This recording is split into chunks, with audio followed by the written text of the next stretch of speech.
What's going on trial? Junkyard.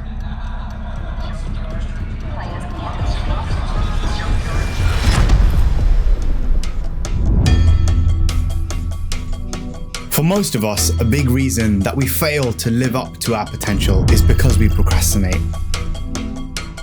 And in this video, I'm going to outline a step-by-step way that you can stop procrastinating and start unleashing that potential that's buried deep inside you that you're waiting for the world to see.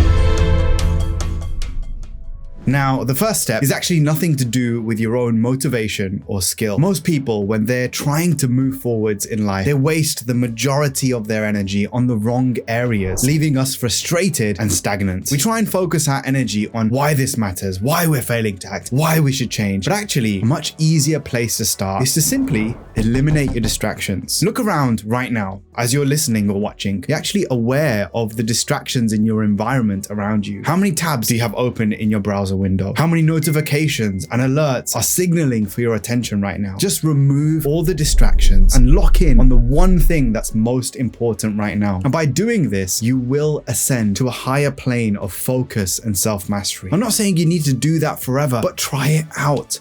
Block, eliminate, delete the distractions. And if your focus favors nothing, you're going to be distracted by everything. So if you're watching too much Netflix, uninstall it, block the website for a week and see what happens to this procrastination problem that you have. But before you do anything else, eliminate the overstimulation and distractions. And to know what you need to eliminate, you need to know what are your specific distractions and triggers. What are the things that lead to you wasting hours and hours procrastinating? A really powerful rule to stack on top of this is the legendary 5-second rule created by Mel Robbins. It's a mental trick that helps your brain to know and avoid something called the spotlight effect. And this is the idea that the longer you dwell on whether or not you should do something, the less likely you are to take action. And the more likely you are to come up with all these reasons why you should delay. I'll do it tomorrow. It could wait. I can wait. Procrastinate. So what can you do to counter this spotlight effect when you have a task that you would like to do and you feel a bit of resistance that you can't be bothered? Imagine you are an astronaut on a rocket about to lift off in the atmosphere,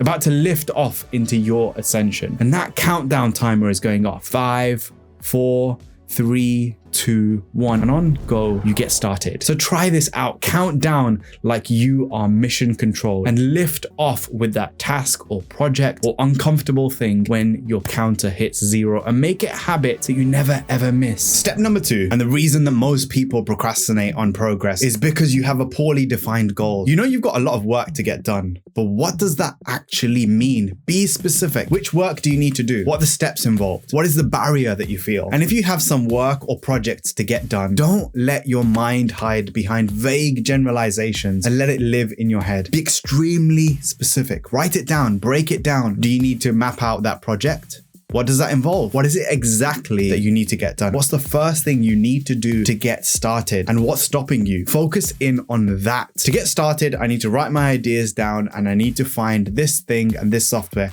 but find out what's that process. And repeat this until you get so defined that that first step you can do in 5 minutes, and then use that 5-second rule to get started. Step number 3 is a huge reason why I see so many of my life coaching clients fail to succeed in goals that they might set during a session. And it's a reason why there are literally hundreds and thousands of videos like this on the topic of procrastination, and yet you're watching another one. And that's simply the fact that we don't learn to truly commit to things. We never truly hold ourselves accountable. And often the mistake I hear a lot of people ask is this. They ask me, will you hold me accountable? Will you push me to stick to my goals? My response is always the same.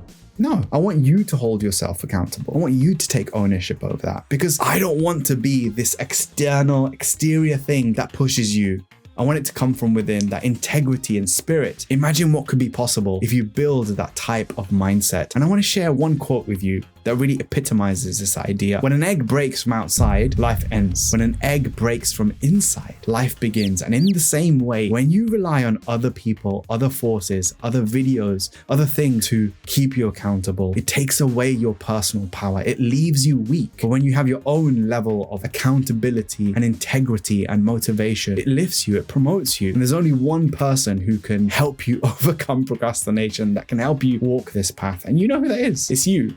So if you are procrastinating right now on something, I've given you the ideas, the tools and strategies. So are you able to commit to them? And the best way to learn how to be accountable is by taking action. Now, I know that all sounds exciting and great, but the most powerful way, if you want some practical steps to build genuine, productive accountability, is something that I cover in my 20-minute mini course, Discovery. So if you're struggling to focus and concentrate in your life, I'm sure you are because you're watching this video, and you feel like that ability to get important things done, to concentrate, is being hindered, or you feel like it's diminished, in this mini course, instead of overwhelming you with loads of content, I'm just going to teach you 2 steps. The only 2 steps that I really believe you need to know so that you can arrest the decline that you're on and finally be at your focused best. And we cover things like the power of metacognition and using self-awareness and coaching models like TGROW to harness your inner drive. We also cover some natural supplements and herbs that are proven to boost your cognitive function and focus, and what the latest neuroscience teaches us about mastering focus using a very simple 15-minute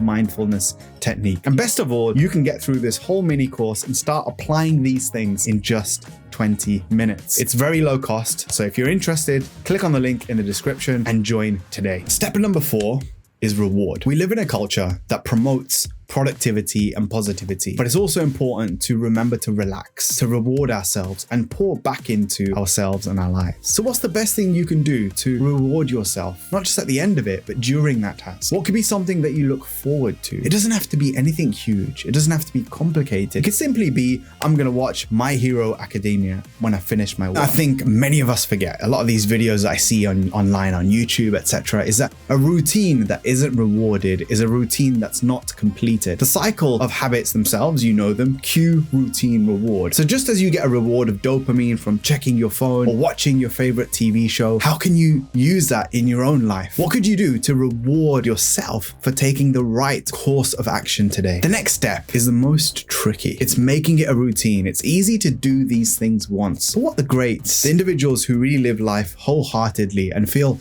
the max level of meaning, purpose, power in their lives, is they stick to their fundamental principles, not just once, but every single day. So set your rules. Come up with the ideas, but beating procrastination, not just an idea, but a routine. Stanford professor BJ Fogg, an expert known all over the world for his breakthroughs in understanding human behavior and habits, he advises that we create what he calls a stack of habits in our routine. For example, take a habit that you already have and layer another one on top of it, because you've already built that habit. So let's say you want to create a better routine of getting to sleep and not going on your phone before bed. So find something that you already do every evening, like having dinner and then brushing your teeth afterwards, and add another habit right next to it. So when I finish eating and I brush my teeth, I'm going to do a quick 10-minute walk before I go to bed. What you've done here is you've addressed your new goal of using your phone less before bed and waking up early as a result by adding a simple action that's triggered by something, a habit that you already have and do. It's easy, it's appealing, and it's obvious to do. And the most important part of this video, I've outlined the steps.